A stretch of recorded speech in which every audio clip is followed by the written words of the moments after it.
Oh my God, I gotta clean it up. The filming's starting. Oh, don't start it yet. Okay, let's clean it. Oh my God, we're gonna do a review. Hurry up, put things away, put up the table. Let's go, folks, let's go. Hurry up, come on. This is the Lost RVers we're talking about. We gotta show clean, kind of, we're pigs. Oh my God, clean it up. Keep going. And here we go. Getting ready to start this beautiful video. Morning, folks. The Lost RVers here on a 3-year review of this 21 FB Mesa Ridge travel trailer. I bring you this review because a lot of you out there are considering buying a travel trailer, a fifth wheel, maybe Class A, Class B, Class C.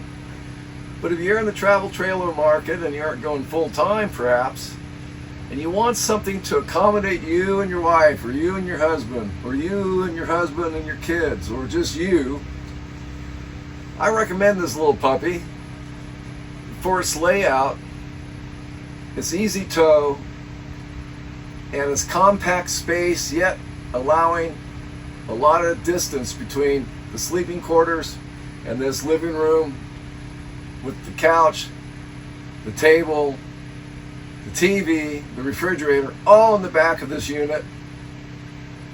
You can go anywhere, you can camp anywhere, and it's an easy tow. So, along with my friend here, the Pink Flamingo, I bring you the Mesa Ridge 21 FB walk around bed travel trailer. The 3-year review starting right now.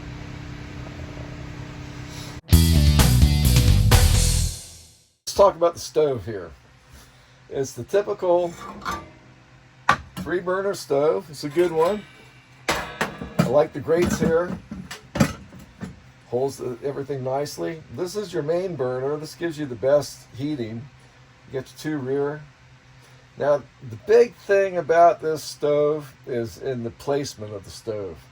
On the Jayco 21 or 212 QB, on the Coleman, and on most of the other ones of this particular layout, a lot of manufacturers have this particular layout because it's such a nice layout.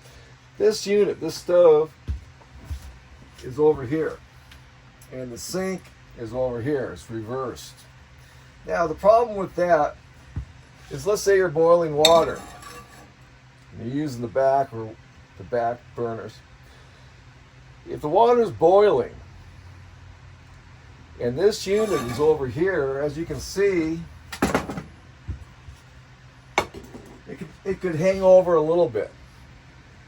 And if you're sitting in that dinette and you stand up too quick and you hit this, what could happen is, boom, you got a pot of boiling water on your shoulder.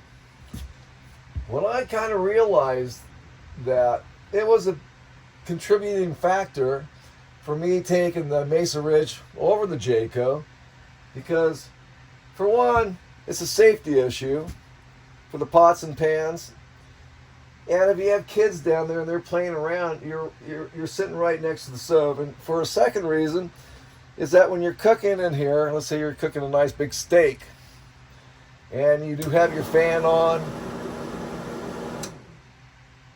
it has a tendency, the smoke goes out the front door instead of into the back of the unit. And that was a deciding moment for me when I kind of was weighing which unit I should buy. So that's just one thing that you should keep into consideration. I haven't mentioned the oven. It's really kind of a novelty item. It's very small, but if you're going to cook a frozen pizza or muffins, blueberry muffins or French bread, it works fine. The only problem is that you have to actually manually light it, and that's a bit awkward. But it'd be better if the microwave was convection, but it's not. You live with it, and who knows, we used it once or maybe twice. One day in the future it will come in handy. Now, you may be asking yourself, doesn't seem like it has a lot of countertop room for cooking, and I'll admit it's kind of limited. But if you get yourself a cutting board, as you see, double sink, you put the cutting board over it, plenty of prep space, and we haven't had any problems yet. We thought it would be an inconvenience, but we found this and it fits perfectly.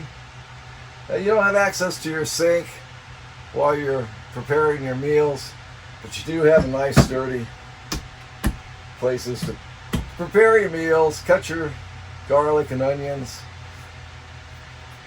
and that's all one can ask for.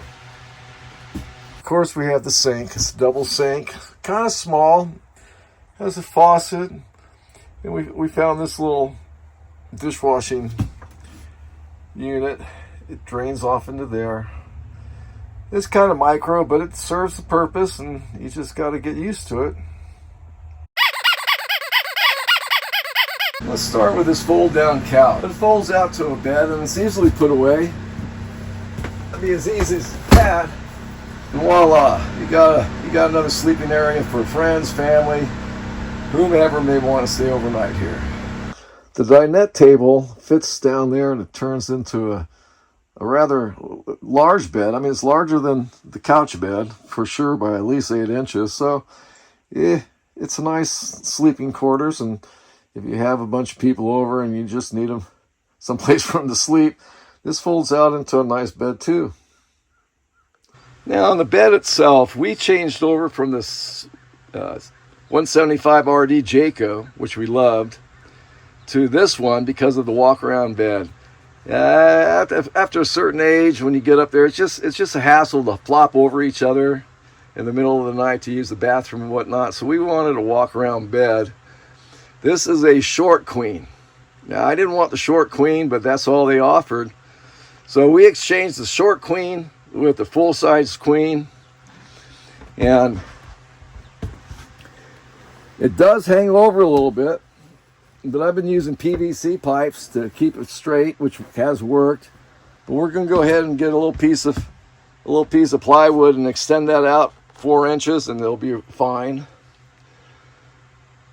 Yeah, I have no complaints about it. It's a little claustrophobic because the back, I'll show you, that back curves in. So when your head's back there, you feel like you got the ceiling right on top of you. But when you extend the bed out to a regular queen and you can slide down a few inches, it's fine. It did not come, here's another thing, it did not come, and I couldn't believe it, it did not come with any kind of charging ports for your phones back here. It does have a plug. So I don't know if you can see that back there. It's behind the pillow, but we had a 12-volt system put in, and as you can see, I extended it out. Along with the couch, you have a face-to-face dinette.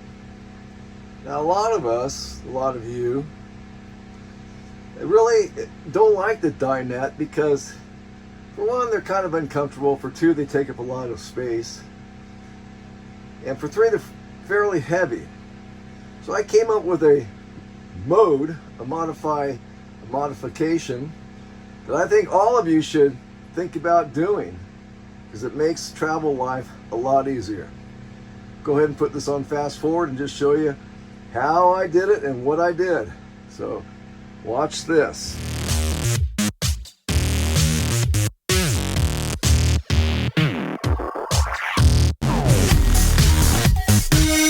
So as you guys saw, I just bought myself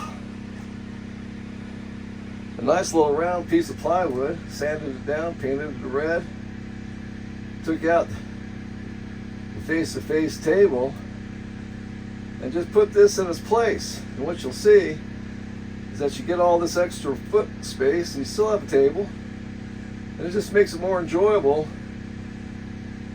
and a lot more space, especially leg space, as you're traveling around the country, visiting your favorite parks, your favorite camping spots, your favorite fishing holes.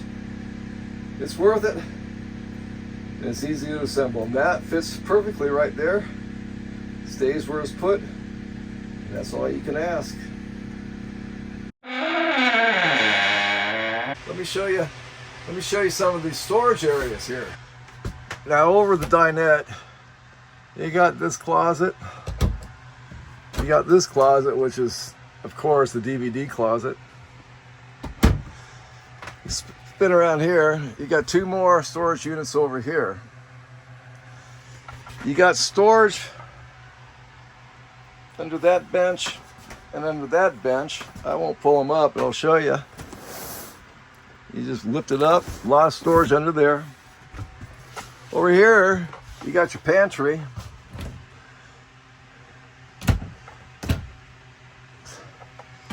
You do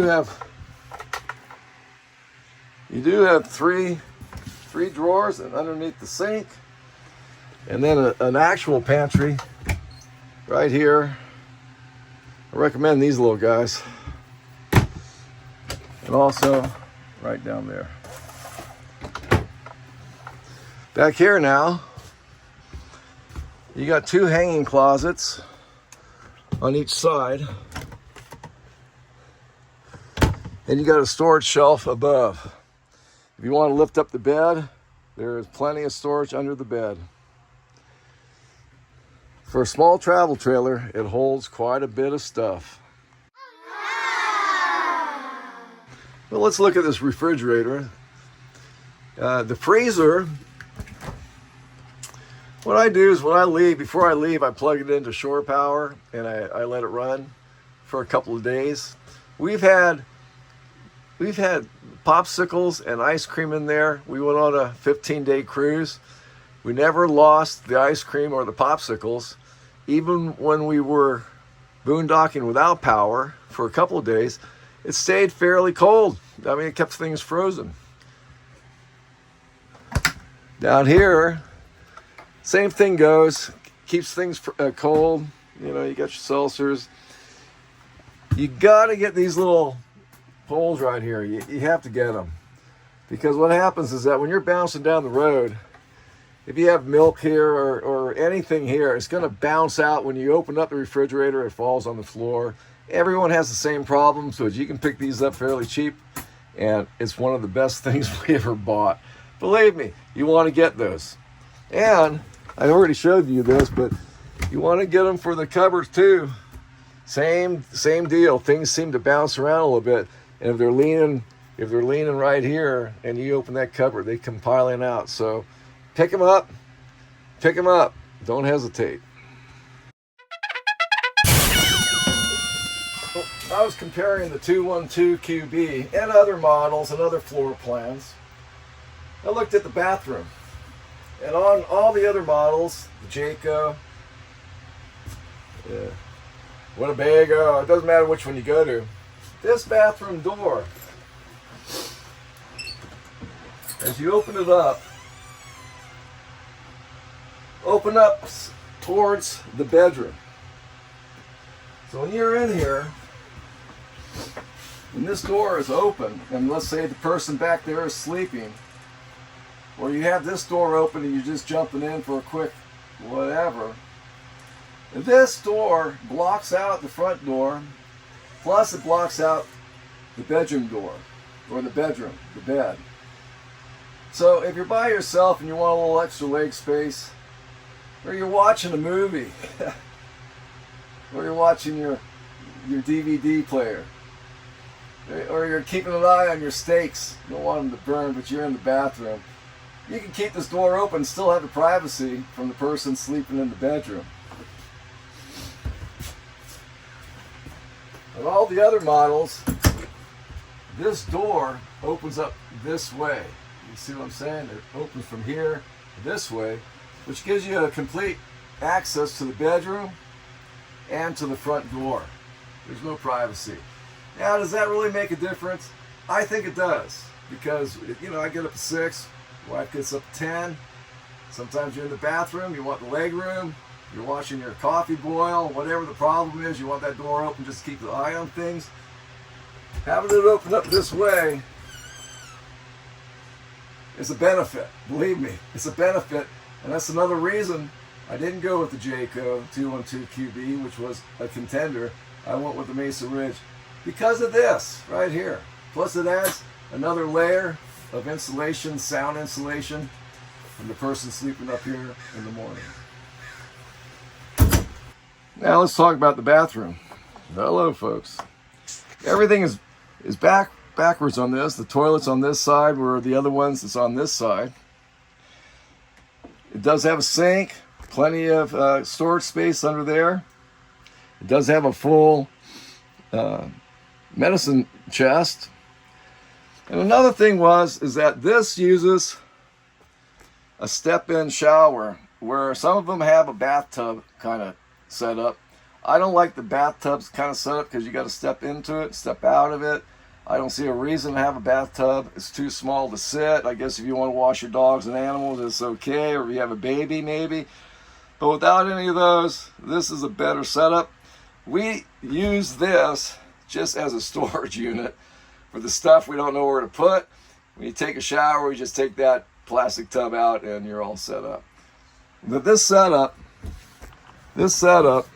with the door opening up that way is a benefit that most people don't realize how much of a benefit until they actually use it. This has a skylight and a vent, which is real nice. It works battery operated, comes off the battery or shore power. But it does a good job at venting.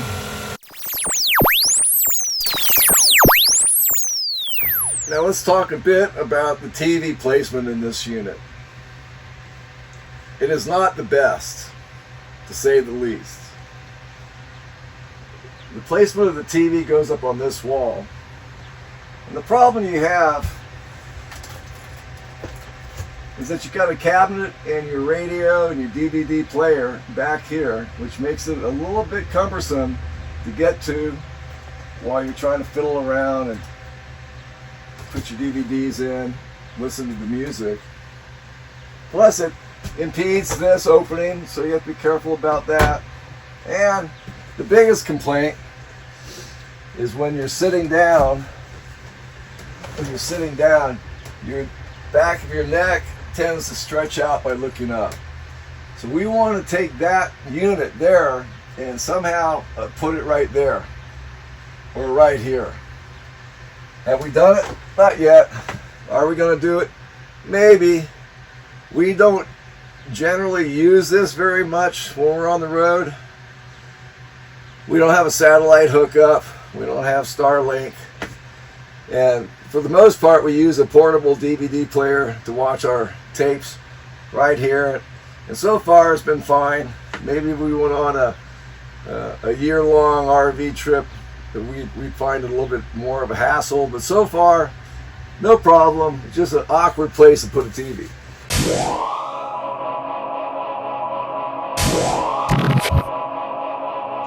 Well, that's the lighting. There's a lot of it, and some of it is controlled on when you're on shore power, and those you can shut off by a switch right here.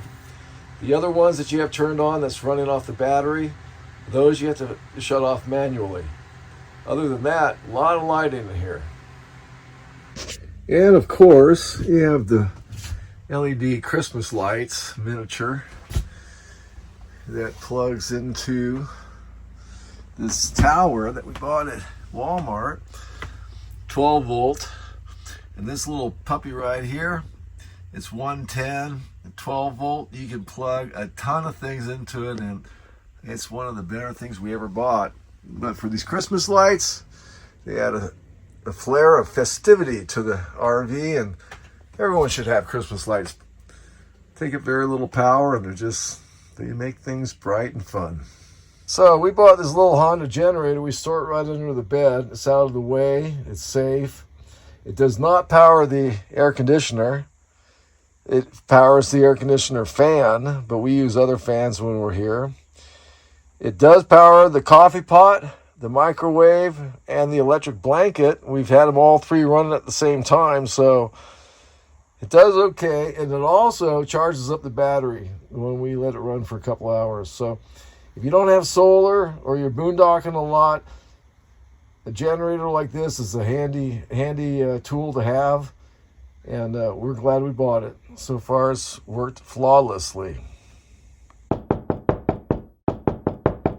Mention this too. These are blackout screens.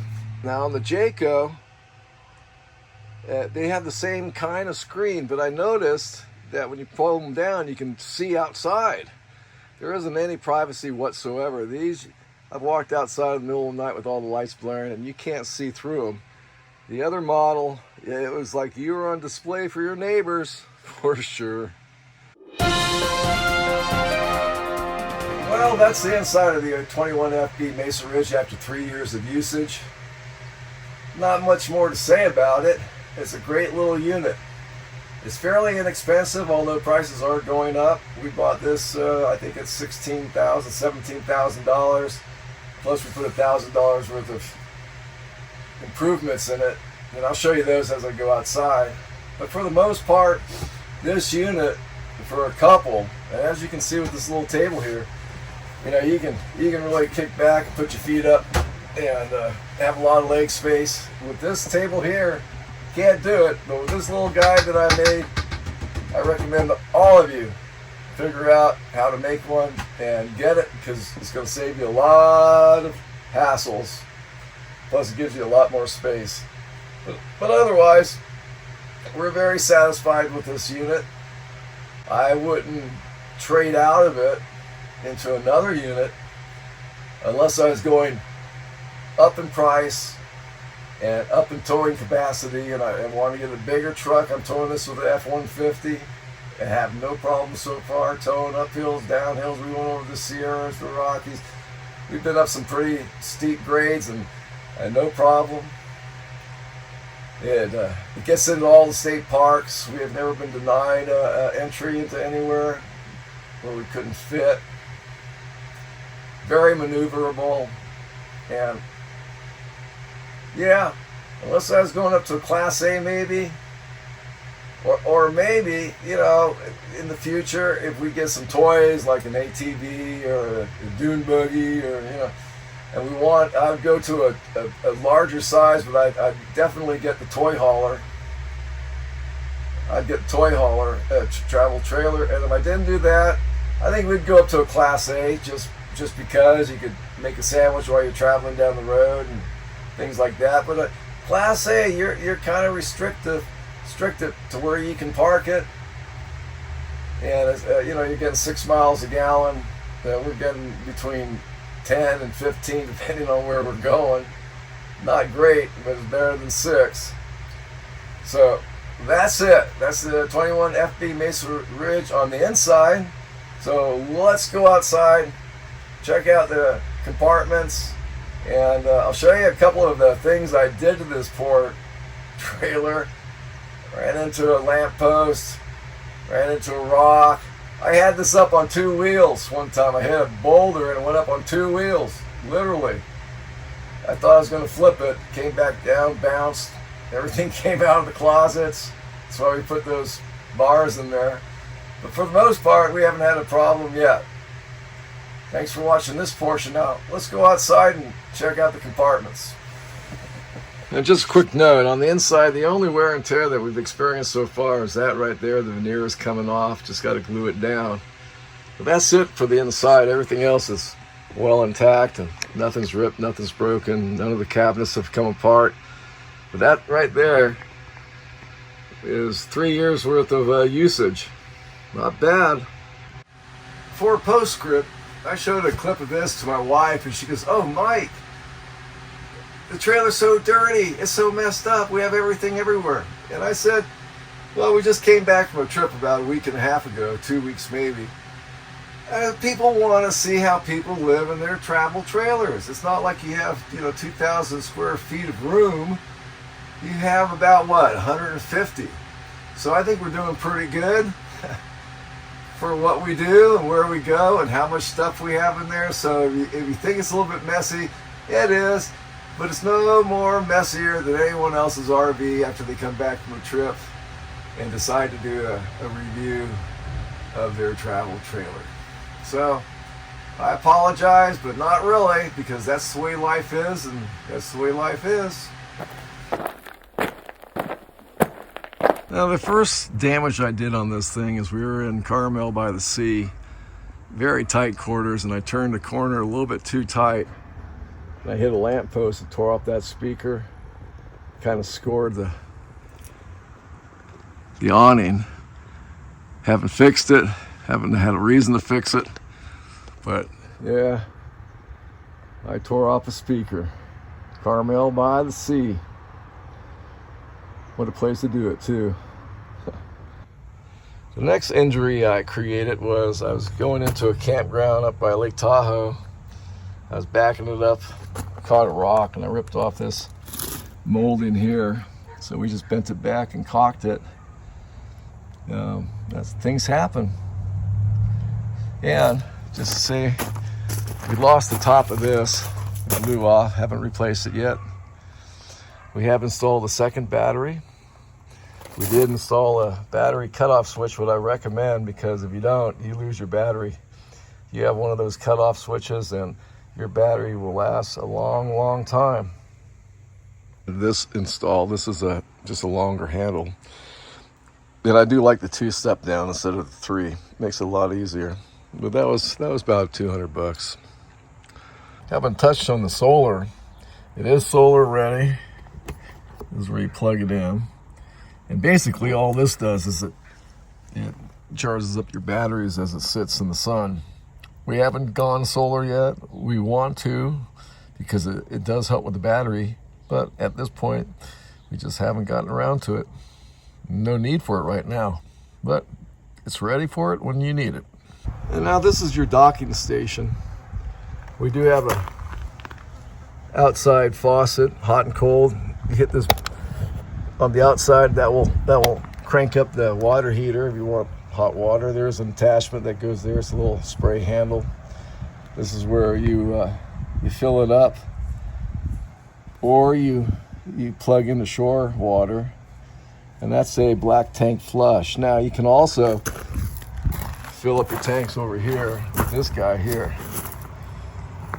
Either way, it doesn't really matter. That's the heating unit and the refrigerator.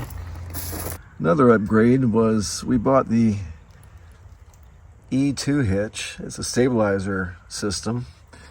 Slides in there, and there's 2 of them, one on each side, and it hooks up to there. This thing is very, very heavy, but you're looking at about a $500 cost here. But I'll tell you this much: if you don't have them and you're on the freeway, it does sway. So sometimes we run with it off, but most of the times we have them on. Of course, if you like these plastic beach chairs, there's no place to store them. They fit perfectly over the spare tire. I tie it down with just some rope. And you could put 5 of them on there. They weigh nothing, and they're very comfortable when you're at the beach, at a lake, or just camping. But if you haven't thought about this, try it.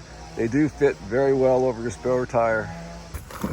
We have 2 storage areas, one on each side. I'll show you this side. This is where we keep all our hoses and levels and sewer stuff. It's a mess. We just came back from a trip. But it goes all the way through, and there's plenty of space up there, and it's pretty heavy.